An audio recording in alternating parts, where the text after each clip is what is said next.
Welcome, everyone, to another edition of the Daily Night. I am your host, Brian Smith, and I'm also the publisher at Inside the Nights on Fan Nation, powered by Sports Illustrated.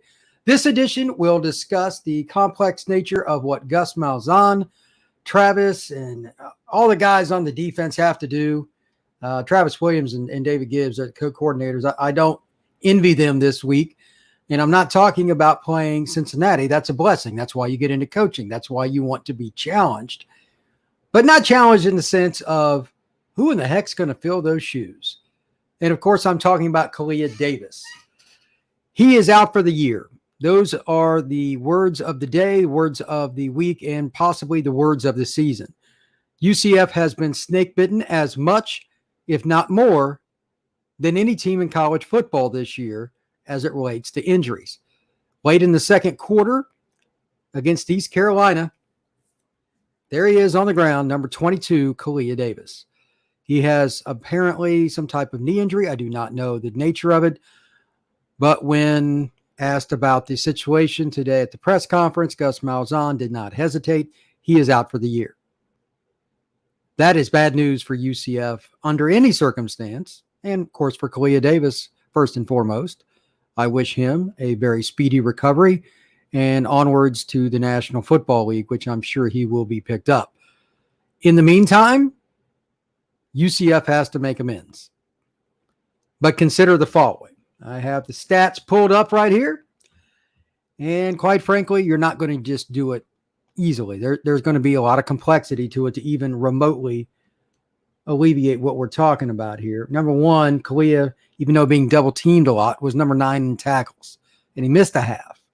So keep that in mind. He was number 9 overall. He has 17 tackles. More importantly, this is a guy that has a sack. He has quite a bit, to say the least, of pressures and all that. I mean, everything he does, it causes problem. He's listed with 3 quarterback hurries. I know better than that. I know it's higher. Just depends on how you want to define it. Bottom line, he is not a guy that many teams can block with one player. He changes how you game plan. He changes your running game and your passing game if you're an opposing offensive coordinator. One cannot teach 6'2", 310, and lateral quickness like Kalia Davis.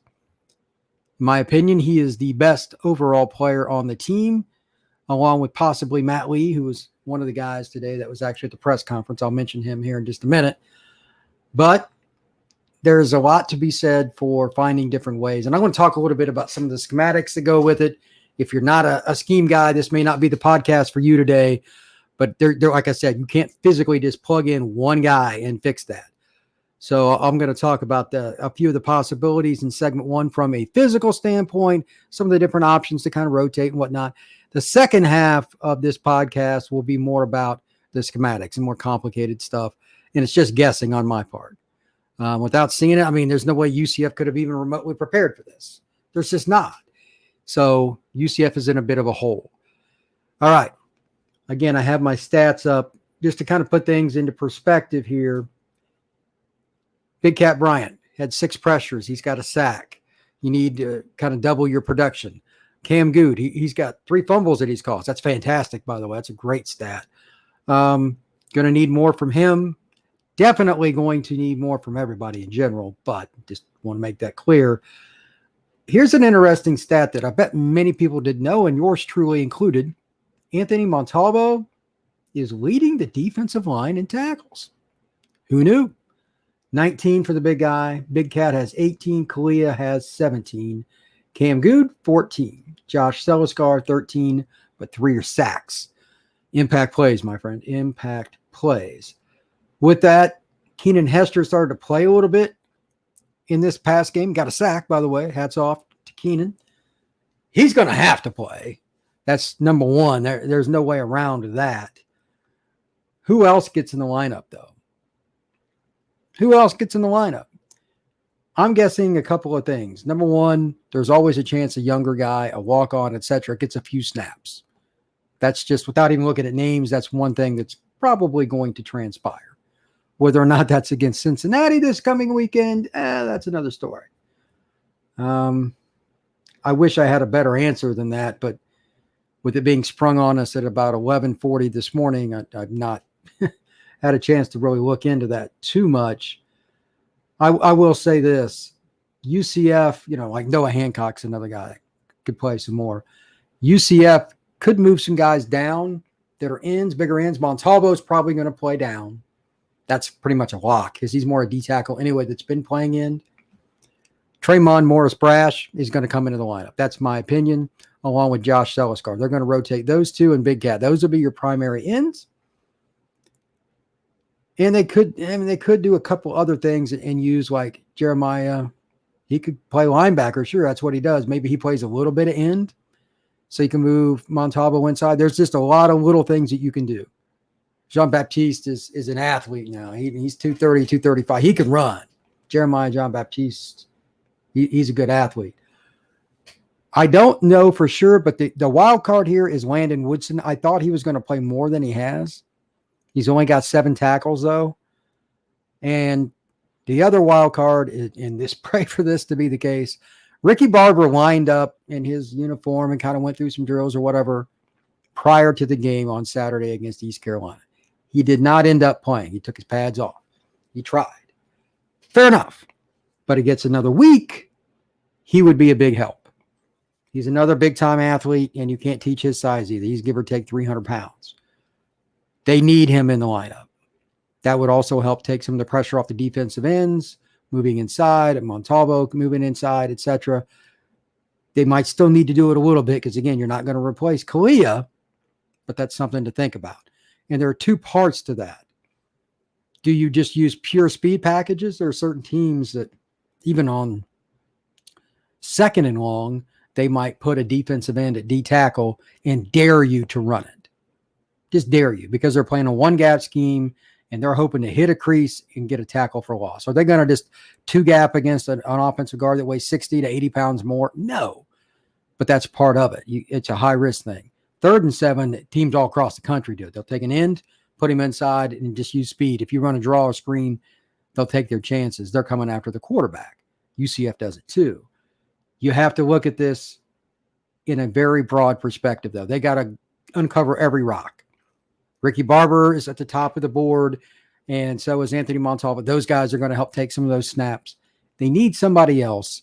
Tre'mon, he's got to play more. He's a really gifted athlete. He's the highest recruited kid that they've signed out of high school that's on this roster. Keenan Hester is going to have to play more. He's a big body. I'm not sure exactly what Keenan weighs, but that's a big young man.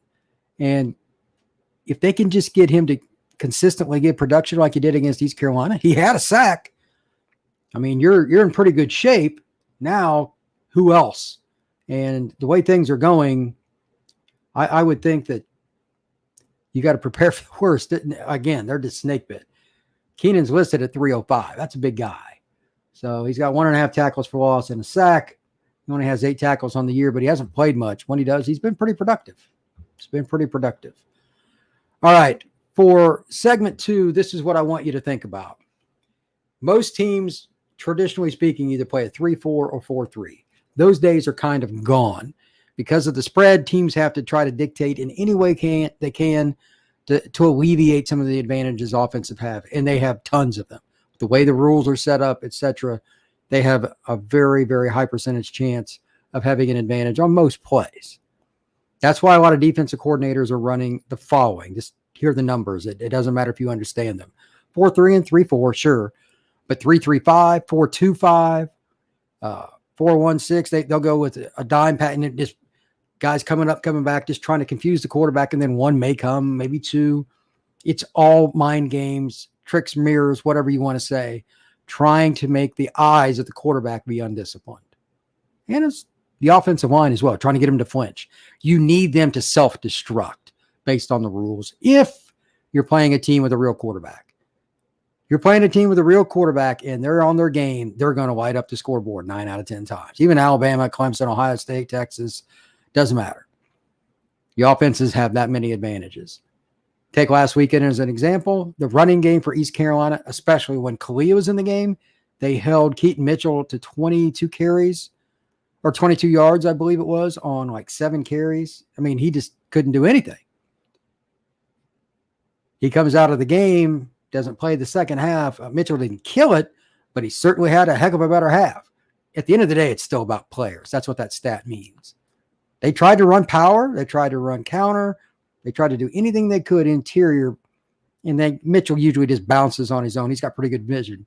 He wasn't getting outside the tackle box and somebody was making contact on his legs, his hips, his obliques. He was getting hit somewhere and dragged down. Second half, he had a few different opportunities. Guys getting tired and Kalia not in there. So that's why this is so important. They're playing against Jerome Ford, one of the fastest, strongest running backs that they're going to see this year. He originally signed with Alabama. He's actually a Florida kid from my neck of the woods in the greater Tampa area. Played there in 18 and 19 and is a senior now at Cincinnati, and he's averaging well over 6 yards a carry and has 8 touchdowns. He's a totally different type of running back. Still has speed, but he's much bigger than Mitchell. If you want to bring him down, and I can pull up his stats too, if you want to bring down Jerome Ford, you need to hit him early. You need to get him before he gets you. Once he gets ahead of steam going, he's not humongous or anything, but he's got moves. This is a guy that's probably going to get paid to play football. 82 carries, 520 yards, 6.34 yards per tote, 8 touchdowns. So just every 10.25 times he runs the ball, he scores. And he also has 6 receptions for 26 yards as well. This is a good football player. And he also understands how to block. He does a pretty good job when Desmond Ridder goes back in the pocket or they run read option. He does a pretty good job carrying out his fakes. Good football player all around. UCF is going to need to find a way to get to him early, play one gap, etc. And he's listed at 5'11", 220. He's an NFL-sized back. So for UCF to do this, this is what I'm thinking they're going to do quite a bit of. Montalbo, Hester, or some other body that is 290 or above will play the 0 technique or 1 technique, depending on the play, depending on the formation, down and distance, where they're on the field. There's a gazillion things. And again, this is complex because they're going to play mind games. They're not going to just play Cincinnati straight up without Kalia, and especially if they don't have Ricky, and do well against Cincinnati's run game. They will not. If they did that, they'd get run over. You have to be complex with them. No choice, period. I don't care if it's Alabama. I don't care what talent you have. Very experienced team, NFL talent at quarterback, at running back, maybe 1 or 2 receivers, etc. Must be complex. Blitzes, run fits, whatever you want to say, they're going to have to contain them inside and make them bounce and run them down. Jerome's fast, so's Desmond, but UCF, the one thing they have, and I've said it 100 times, speed on the perimeter. So with a 1 technique or a 0 technique, there's a couple ways to look at this. I think they're going to run some 3-4 or 3-3-5, some variation where it's 3 down linemen. You might have guys standing up on the edge. You might even have 2. It's called a 50 front. But UCF, although you're not necessarily going to confuse Desmond Ridder, you're going to do anything you can to at least try to do something of the fall. I know this is going to sound goofy, but it's vital. They need them to have more false starts than normal. They need them to have a false start, and then on the next play, the guy's mad and the center shoots the ball over. Desmond said they need a freebie. They need a free touchdown in this game if they're going to win, or at least a short field to give them that. UCF is just too short-handed. Scheme helps you do that. 4-2-5, you'll see Hester, for instance. He comes into the lineup. He can play nose. He's big enough for sure. 1 technique, instead of lining directly up on the center, just straight up would be 0. And just shade right or shade left, that's 1 technique. He plays that. They only have 2 linebackers in. Maybe they rotate a linebacker down, acting like he's going to blitz. I expect to see a gazillion cat and mouse games with UCF. They have no choice. 4-2-5, it's just a nickel defense. Basically, you're going to have your hybrid linebacker like Bryson outside.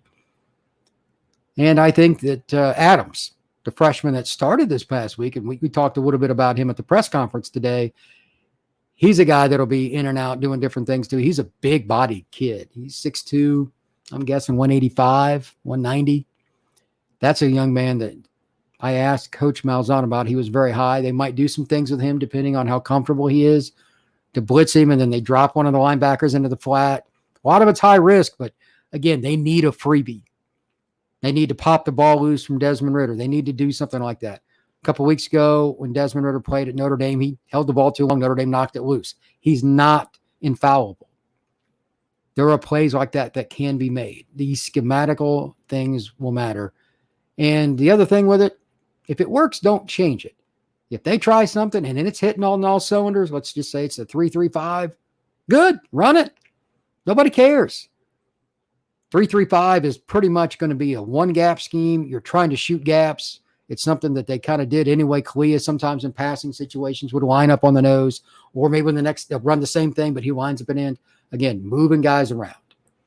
Anything to cause them to think beyond their normal, this is what I do. Wait a minute, he doesn't line up there. Why is he over there? Make them think. I don't care if they got 500 years of experience. I know that sounds ridiculous. Make them think. Have to cause them to self-destruct. They are going to run the football. Cincinnati as a team this year. Now they've only played 5 games, but they've run for 867 yards. They average 173 yards a game. Very consistent. Looking at their stats in terms of a game log, the lowest yardage game they had, they didn't do as well running the ball against Notre Dame. Notre Dame's got a really talented front seven, and they straight up play downhill. Part of it is a 3-down line with a one-gap scheme. They've got 3-4 NFL guys in their front seven. Okay, they're not as banged up as UCF, but they hold them to 93. It can be done. And Indiana, who's not near as talented as Notre Dame, they had a pretty good day too. They held them to 118. It can be done. But the 3-3-5 or the 3-4, I think, is something we're going to see because it just literally eliminates a defensive lineman and puts more athletes in space. Beyond the trying to confuse what Cincinnati is going to do, it just lowers the number of bodies that you need to play D-line. That is my biggest guess, and I'm sure that Cincinnati and Luke Fickell, he's not a fool, know this as well. Then it just comes down to the old saying, who's going to win the battle? UCF has to find a way to win the D-line battle. As awful as that sounds under the circumstances of not having Kalia Davis for the rest of the year, to have any chance against Cincinnati, they have to do that. If they can hold the Bearcats to 93 yards like Notre Dame, you'd certainly have a chance. Notre Dame's offense is terrible, and they shot themselves in the foot. They probably should have beat Cincinnati, and they lost by over 10 points on their home field. Indiana got up a couple of touchdowns and let the game slip away. Their offense stinks too. UCF didn't play that well in offense in the first half this past week. The second half showed some resiliency. Let's see what they can do. That's the other part of it. If they get a lead early, or they're even tied, let's say going into the last 5 minutes of the first half, it changes play calling for not only UCF, but for Cincinnati. More predictable. If they play with a lead and they can run read option really well and play mind games with the ends and stuff, not good for UCF. Cannot stress this enough. If they get down 10, 14 points against an experienced quarterback like that on the road, it could be an avalanche. Cannot happen. Cannot happen. The last point before wrapping this up, whatever the rotation is, they need to kind of stick with it and just go. Don't, you can't throw mud at a wall. If it's Ricky Barber, and hopefully again he gets to play, if it's Montalbo, whoever your main nose guard is, got to ride with him and like one other guy and try to go from there. It's going to be hard. All right. Coming up on the site on Tuesday, a couple of different things. I got Tuesday's thoughts, some of it a little bit about the injury, but more about progressing the offense and finding different ways to get things done in terms of talking about the team itself, and a little bit about college football. This is a very interesting week. SEC, ACC, Pac-12, whatever you want to call it, the American Athletic. It's a bit of a separation Saturday this past weekend. We started to see teams that we thought were good that weren't, etc. Iowa finds a way to beat Penn State and all that. A little bit of what I talk about with UCF will be that with this team against Cincinnati. But then around college football, I'm going to add a little bit too. So everybody have a safe day. I appreciate you coming out and listening to my podcast. Check me out at Inside the Nights. It's on Sports Illustrated, and it's scrolling across the screen here. Everybody be safe.